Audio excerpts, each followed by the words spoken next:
Table for One, Episode 3. This week we're talking about Xenoshyft Dreadmire, Hostage Negotiator, the Castles of Burgundy card game, and setup and breakdown time for a solo game. Hey everybody, welcome back to Episode 3 of Table for One. If you are just joining us for the first time, this is the Board Gamers Anonymous official solo podcast. Rather than having just a short segment on the show once a month, I figured we could put together a weekly podcast because as a solo gamer, I get a lot of different games in throughout the week. So every week, we're going to be talking about some of the recent news, some of the recent pickups, stuff I've been playing lately, and then a discussion topic that I usually take from you guys. So if you're listening and have something you want to talk about or hear me talk about, shoot us a message on the Board Gamers Anonymous Twitter at BGA Podcast or Facebook. The first three discussion topics here were all courtesy of user submissions, so I really appreciate that. Makes it easier for me to write up the outline for the episode every week. Also, mentioned this last week, if you want to be on the show and you have some game, a solo game that you really, really like and would love to talk about, shoot me a message because I would love to have you on. I really would. It'll be a lot of fun. Solo games are, they're something we enjoy alone, but we're humans. We like to interact with each other. And it's fun to dig deep on games that maybe, I'm not as experienced playing. So if there's an expert out there in anything, you've probably played it more than I have, to be honest. So definitely hit me up if that's the case. So first things first, let's dive into a couple pieces of news.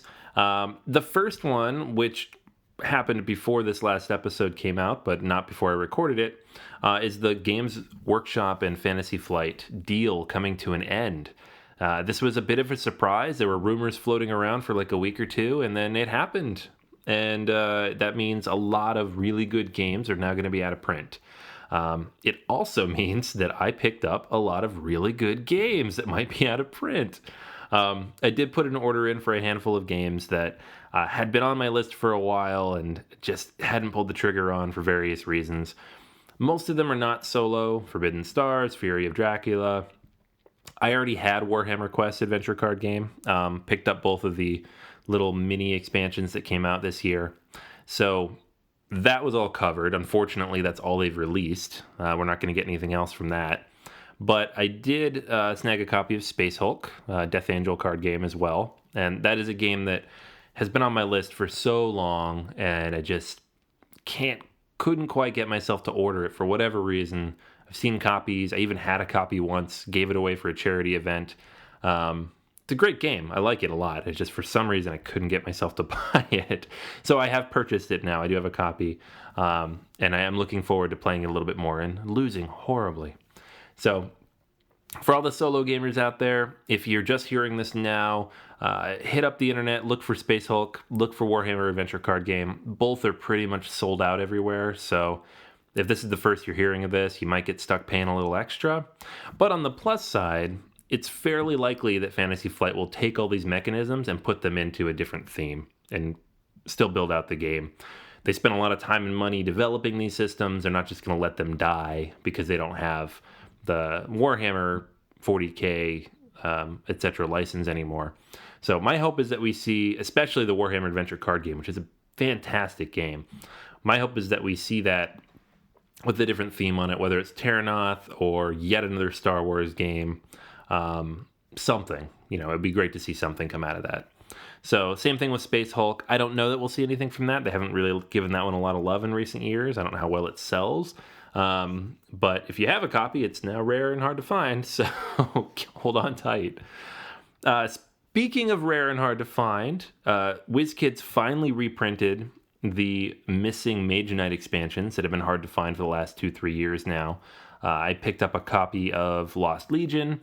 I already had a copy of the Kraying expansion that I picked up, I don't remember when, some convention, someone had it for sale, so those are both out there if you're interested. They are both in stock everywhere last I checked. They've been up there for a couple weeks, so it seems like they put up a good printing of them, which is great. If you like Mage Knight and you like solo games, the latter of which I hope so if you're listening to this, This is a must-have. Lost Legion definitely improves Mage Knight significantly as a solo game. So many more options added.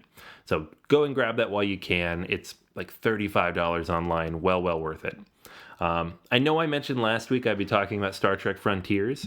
I am not going to be talking about Star Trek Frontiers, simply just because I didn't get it to the table. I had a couple other games I needed to get, knocked out. We have a recording coming up for Board Gamers Anonymous for our end of month episode. And it's just been crazy busy, kids going off to school, fall starting. So, life, I know there's a life out there that I have to live. I can't just play games all the time. So it's still sitting here on the table. It is in the corner. The stack of games that was on top of it that I had to play first is very much smaller now. There's only a couple there. They're both pretty short. So I am very much planning on getting that one to the table soon. The only possible wrench that might make that not happen is Mansions of Madness, which is currently on top of the shelf, but is open and punched and ready to play now. I finally got a chance to play this with a group of friends last weekend, and it was spectacularly good. This is such a good game. I'm not a Cthulhu guy. I'm not a long, arduous, dice rolling Ameritrash guy, but this is just so much fun with the puzzles and the variability and the app and the immersion of all of it and the music. And I am almost certainly going to be playing through all of these scenarios multiple times solo. It's just a matter of, can I get the other stuff to the table that's on the docket first? Because very, very, very excited to play that one some more. And I haven't even played them solo yet, and then they have the 2 expansions that are shipping as we speak, so I'll probably be picking those up in the next couple of weeks. So the next few episodes of this might just be Mansions of Madness. I don't know. And so if that's interesting to you, definitely tune in. It's a great game. Forget Cthulhu, it doesn't matter. It's just really good. We'll see how the Arkham LCG does as well. That's another one on my radar that I'm probably going to get. Nate French, the pedigree there is so good. Still not a Cthulhu guy, but maybe I'm becoming one. It's driving me mad. Mad. So anyways, that's the news for this week. We've got a couple of games going to be hard to find, a couple of expansions that are much easier to find, and Anthony falling behind on all of the gaming he wanted to do. So that's where we sit this week. So let's dive in and talk about some of the games that I have been playing recently that I have gotten to the table.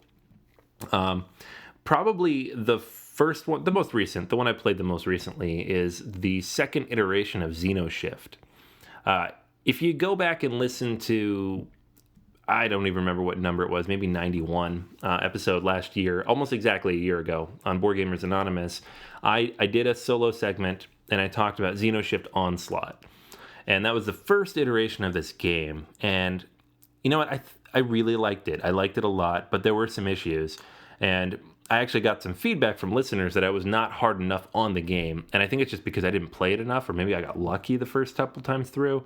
Having played it a lot more in the 2-3 months after that, I can tell you that Xenoshyft Onslaught is brutally, unforgivingly difficult in the solo mode. So much so that it's not really very much fun.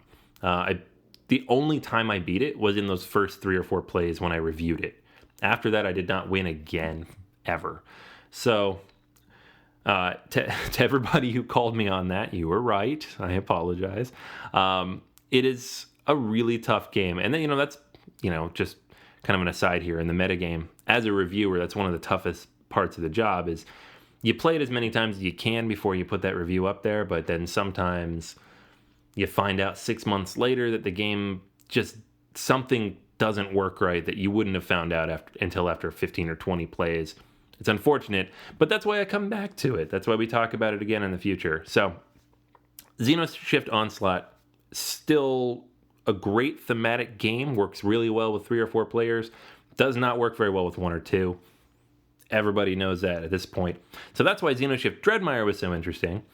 Snagged this at Gen Con from Cool Mini or Not. They handed us a copy to take a look at and kind of compare to the last year's.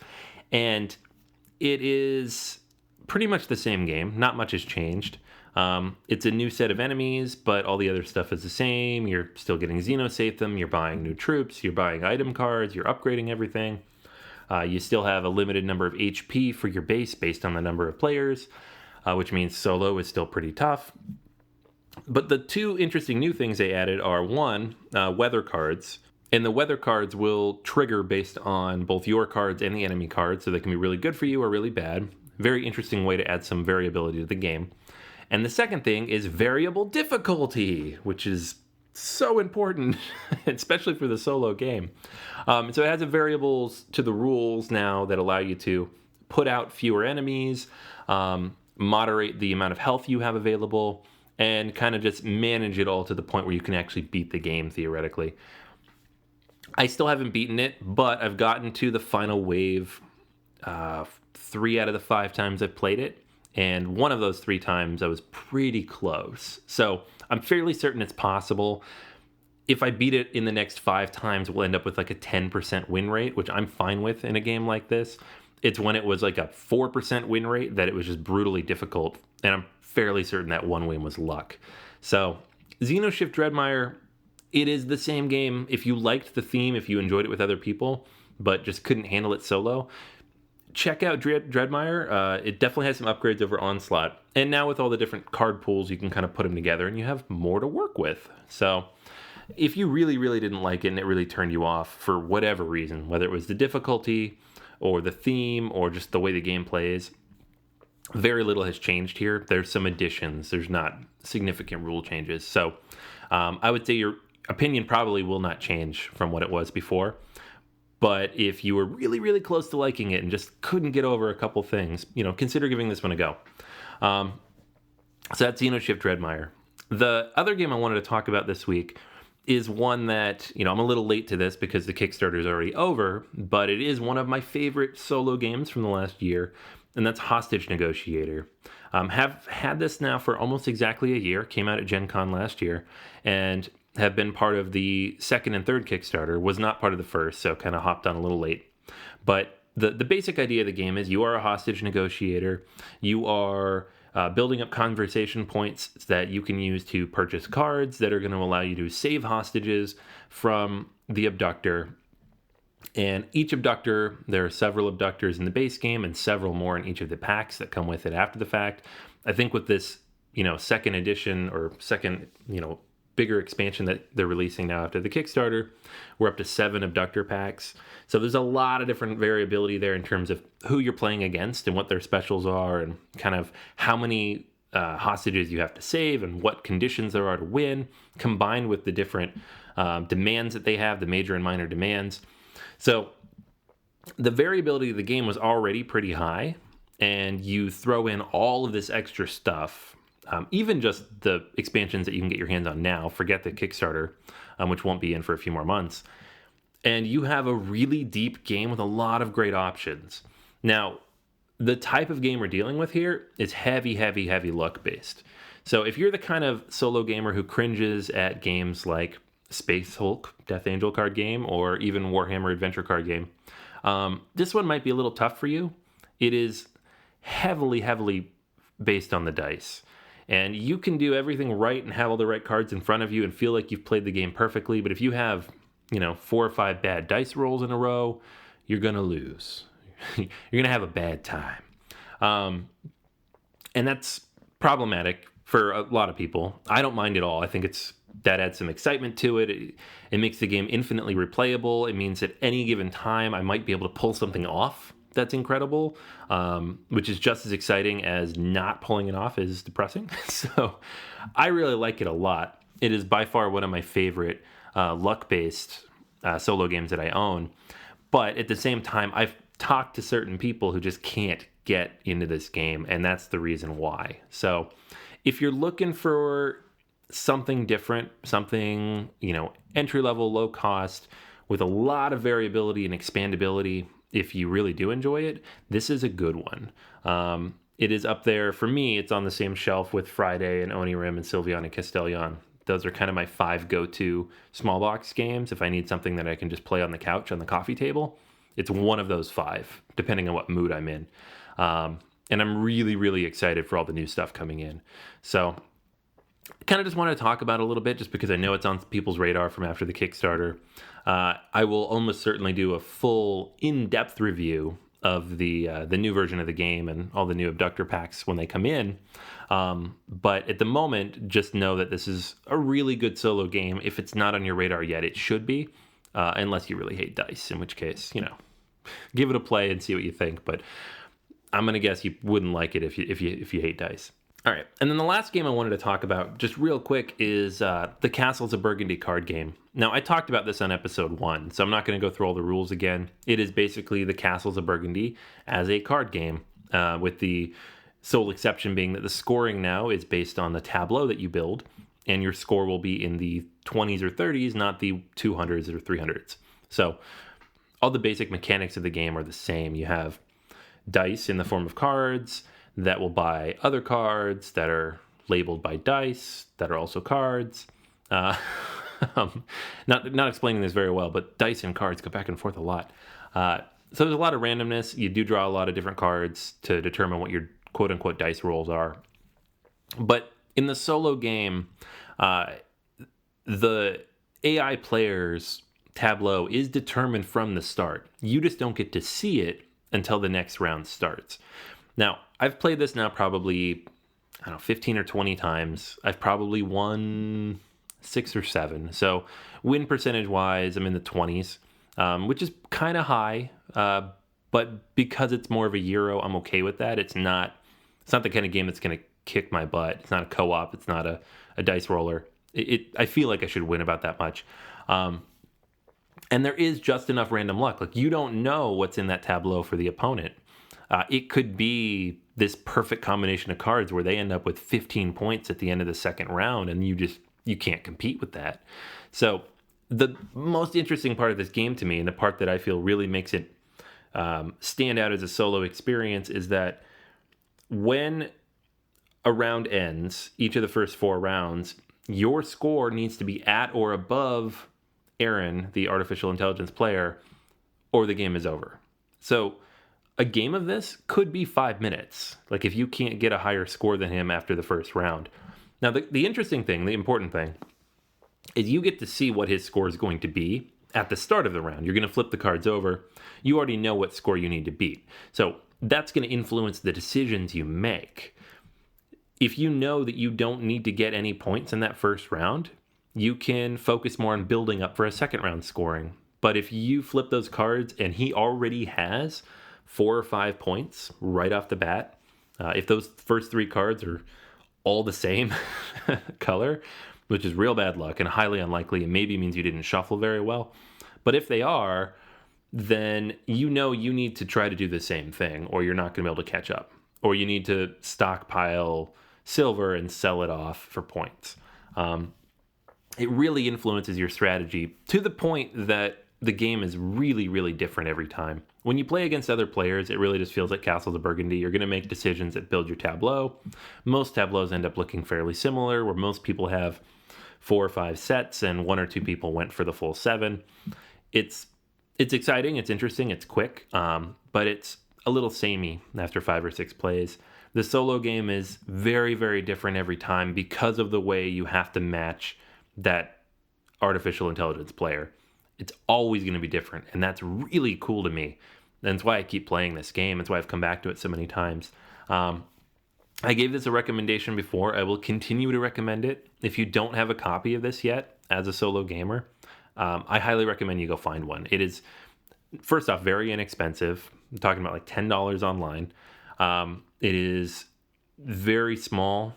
You can bring it with you just about anywhere. The only drawback of this game, and I've mentioned this before, is that it has a massive footprint. It takes up so much space. You might as well be playing Blood Rage the amount of space this game takes up. It's really ridiculous. It's hard to fit on the coffee table, but if you bring out the card table or play at the game table, it's great. So I've been playing this one at the dining room table, and it's a lot of fun. I actually have a second copy because the first copy's cards are all getting a little warped already. I'll probably sleeve them up for the second time around. But this is one worth checking out. And I think if you like solo games and you like less luck-based but variable conditions, and it's highly tactical for that reason. Like, you can't really build a strong strategy that's going to last throughout the game. You have to make decisions every round based on what comes up. If you like that idea, if you like the idea of constantly changing and shifting to match requirements, this is so good. So definitely check this one out. All right, so those are the 3 games that I've been playing recently or been thinking about recently. As I mentioned before, I am definitely going to try to get Star Trek Frontiers out here in the next week or so. And then Mansions of Madness, that's coming up. I'm going to be talking about that real soon because it is a fantastic game. I've been playing a lot of lately. And another one that might hit the table soon is Pandemic Reign of Cthulhu. So maybe I'll do a thematic episode and throw those together. If you're interested in that, let me know. Again, I'm not a huge Cthulhu guy, but because I'm kind of all interested in all these right now, that might be the direction I head. The next thing I wanted to talk about, and again, this was a discussion topic that came in from Twitter, is setup and breakdown time for solo games. This is a huge issue, and I didn't even really think about it until someone asked the question, but there are a lot of solo games I just don't pull out very much because it takes so long to set it up and so long to break it down, and maybe it only plays 30, 40 minutes, whatever it ends up being. Most solo games are pretty quick because you're making all the decisions. You don't have to wait for anybody. There's not a ton of analysis paralysis. It's tough to get to that point. One game that's become like that for me a little bit lately is Imperial Settlers. I have all the expansions now, and then I have all this extra stuff in the box, and whenever I open it up, I'm like, ugh, there's so much stuff, and it takes up so much space on the table, and I got to shuffle these massive decks. I have to build the decks, especially if I've been playing with other people recently. I have to sort them and make sure the cards are in the right orders, and I have all the right ones in each deck. So it just doesn't hit the table as much as it used to. A year ago, I probably played that 4 or 5 times a week. I played it a lot, and it just is not happening lately, which makes me sad because I really like that game. So it's an interesting conversation point because you can own 40 or 50 solo games, and as long as each of them has its own unique situation in which it makes sense, they each have a place on the shelf.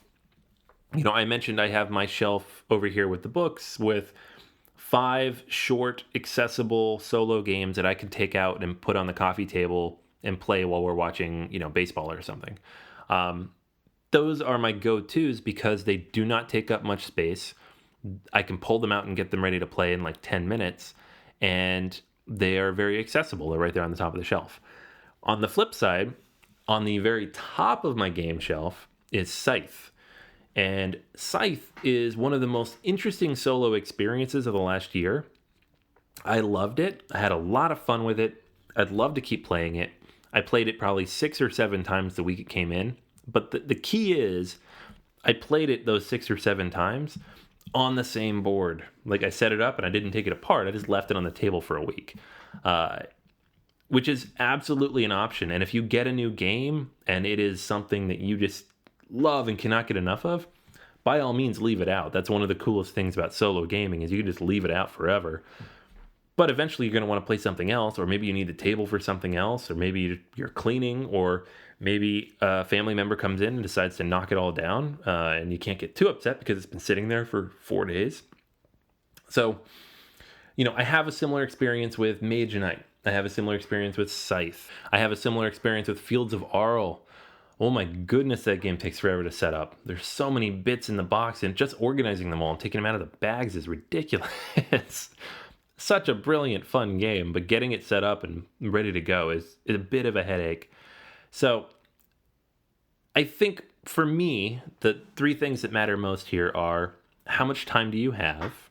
If it is a Saturday afternoon and you have 8 hours, maybe the kids are out of the house, they're visiting family, or your roommates are off doing something else, or you're home sick, or whatever it is, you have time, nobody's going to interrupt you, you can do whatever you want, then yeah, knock out a big game, take it out, take advantage of that, set up something big and meaty that you're never going to take out otherwise, because that is the time to do it. Number 2 is you do not have that much time. So don't even try it. It's not worth it. You're going to get upset. You're only going to get halfway through the game. You're going to forget where you were. You're going to come back the next day and just be upset about it. Or you're going to do what I do, and periodically as you're trying to get work done or supposed to be spending time with the kids or supposed to be walking the dog, just peek in and take a couple moves and wander off. Now, that can be fun, just stopping in and playing the game periodically throughout the afternoon. But if you're supposed to be doing something else, it can also be very distracting. So I try not to do that if I can. I'll frequently cover the board so that kids don't knock anything off and I don't get distracted by it. But I generally don't like leaving games out and open mid-game. I like to finish it when I can. And more often than not, that's kept me up way too late at night for various reasons like that. And then the third thing is this a game you're going to be playing with other people anytime soon? That's a big one. You know, a game like Scythe, for example, the reason I took it down and put it away, even though I was having a lot of fun with it, is because my game group wanted to play it. So I brought it to game night and we played. And then I packed it up, of course, because we were bringing it home, and then it just never made it back out to the table. Now I've brought it to game group a few more times. I'm still playing the game. I still really like it. But I'm not getting the solo games in that I would like because in terms of footprint, it means I have to clear off everything else on the table. I have to pull it out. I have to set everything up, which takes time. And then I probably have to leave it out because it's a bit of a longer game. So that's something to keep in mind too. You know, if you're going to pull out a longer game, if you're considering investing in that setup and breakdown time, you might want to choose something that you know for a fact you're not going to take out of the house anytime soon. For example, I will probably, once I've played Star Trek Frontiers this next week, devote the table to Mansions of Madness for a week or so. I know I'm not going to get that out of the house. If I play it with other people, they're going to come here. Or I'm going to go to someone else's house who has it. For now, I could leave that set up forever and just keep the iPad nearby. So, same thing has happened with Zombicide Black Plague. That game is not leaving the house. I can leave that set up. Same thing would happen with Descent. I'm extremely psyched for Imperial Assault when the new app comes out for that next year. That will probably be living on my table for a few months as I play through that one. So those are the kinds of things to think about, and that's kind of how I make my decisions. I don't let setup and breakdown time determine whether I buy a game or not, because the games are still really fun. And when you fall into that trap of measuring time played of the game versus cost of the game, value per minute, all you do is upset yourself. I mean, honestly, if I actually went through and calculated the value per hour of the games I own, I'd probably get depressed because it would mean a lot of my favorite games just aren't getting played enough, and I'm gotten a lot of value out of games maybe that I don't like very much. For example, Love Letter would be by far the most value packed game I own, and that's like barely in my top 100 games. And I like it. It's a good filler, but it's not my favorite game at all. Whereas War of the Ring, which is at the very top of my list, has hit the table twice in the last 2 years. It's a game that I play once or twice a year, if I'm lucky. So I don't like measuring that way. I think it's a bad path to go down because you miss out on a lot of really cool games if you do that. But if your budget is super limited and your space is super limited, then keep those things in mind. What are you going to play with people outside of the house? How much time can you leave the game set up? And how much time do you actually have in a given session to set it up and break it down? If you're going to feel rushed, or if you feel like other people are going to come in and mess with it, or if you feel like you're going to have to take it down to take it off to game night, then maybe reconsider, possibly, pass on that game for now. All right. So, set up and break down time in a game. I'd love to hear what you guys think. I know this is something probably all of us have different opinions on. I've seen people's photos of their game rooms and these games set up in the corner. I'm very jealous of that. I actually picked up a copy of Warriors of Japan at Gen Con, and I really want to play it, but I know it's an 8 or 9 hour game, and I'll have to leave it set up for a very long time. And I just have to wait for the right time to do that when I'm not playing anything else, not learning any new rules. The kids can be locked out of the office. I don't need these chits knocked all over the house. So that's something to keep in mind as well, is, those super long epic games. When can you play those? So, but yeah, let me know what you think. What kind of games would you leave out that long? How long has a game sat out for you at the long end? And, what games have you avoided because of their length? All right, guys. So that's everything for episode 3 of Table for One. Thank you again for joining me. This is a lot of fun, honestly. I've been meaning to do this forever.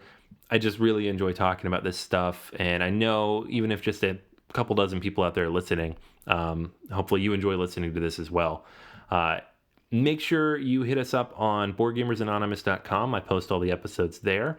iTunes, leave a review, leave a rating. I would love that. That'd be awesome. It'd help us kind of grow the audience a little bit.